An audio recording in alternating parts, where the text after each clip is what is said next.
Hello everyone, সবাই কেমন আছো? আশা করি খুব ভালো আছো। আমিও খুব ভালো আছি। আজকে আমি একটা নতুন ব্লগ শুরু করেছি। সবাই দেখে বুঝতেই পারছো কোথায় গেছিলাম। এটা হচ্ছে নাথুলা পাস। আর সবাই দেখছো আমি ভিউটা দেখানোর চেষ্টা করছি। আর রাস্তায় যেতে যেতে প্রচুর ভিড় পড়ছিল জায়গাটাতে। তারপরে ভিড় টিড়গুলো একটু কাটিয়ে আমরা এগিয়ে চলেছি আমাদের গন্তব্যের দিকে। তো সবাই দেখতে পাচ্ছ এবার ভিউতে এসেছে আমাদের নাথুলা পাসে।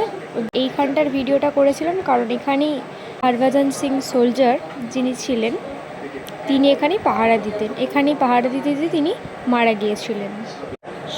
এখানে হচ্ছে চীন আর ইন্ডিয়ার মেন বর্ডারটা আছে, সবাই দেখতে পাবে। একদিকে চীন, একদিকে এখানে কিন্তু সিঁড়িগুলোতেও বরফ পড়া আছে, বরফ গলা জল নেমে আসছে ওখান থেকে। কারণ আমরা সবাই দেখতে পাচ্ছ এখানে একটা কুকুর ঘোরাঘুরি করছে, এটা ওই আর্মিদেরই কুকুর। আর সব জায়গাটাই এখানটা আর্মি চায় না। আমি এখানটা ঘুরিয়ে ঘুরিয়ে দেখার চেষ্টা করছি, সবাই একটু ভালো করে দেখো। আর হয়ে গেছিলাম সেই জন্য, কিন্তু তবুও ওখানে প্রচুর ঠান্ডা ছিল, প্রচুর প্রচুর ঠান্ডা ওখানে। আমাদের এখানে যতটা ঠান্ডা পড়ে ওখানে আরও বেশি ঠান্ডা।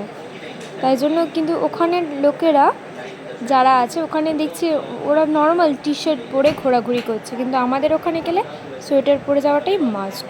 যে চীনের পতাকা আর ইন্ডিয়ার পতাকার ভিউটা আমি দেখাচ্ছি। আর এইটা হচ্ছে একটা মন্দির যেটা ওদের তৈরি করা। আমরা এগিয়ে চলেছি চীনের পতাকাটা দেখবো বলে। চীনের পতাকাটা দেখবো বলে আমরা এগিয়ে চলেছিলাম আমাদের গন্তব্যের দিকে। তার সাথে সাথে দেখিয়ে নিচ্ছিলাম চারিদিকটা। ওই যে চীনের পতাকাটা উঠছে ওই দিকটাই চীন, কিন্তু আমাদের ইন্ডিয়ান আর্মি দাঁড়িয়ে আছেন। সবাই দেখছো কি সুন্দর পতাকাটা উঠছিল। আর আমার ভিডিওটা যদি ভালো লেগে থাকে তাহলে লাইক, কমেন্ট অ্যান্ড শেয়ার করে দেবেন। সবাইকে থ্যাংক ইউ। সবাই ভালো থাকবেন।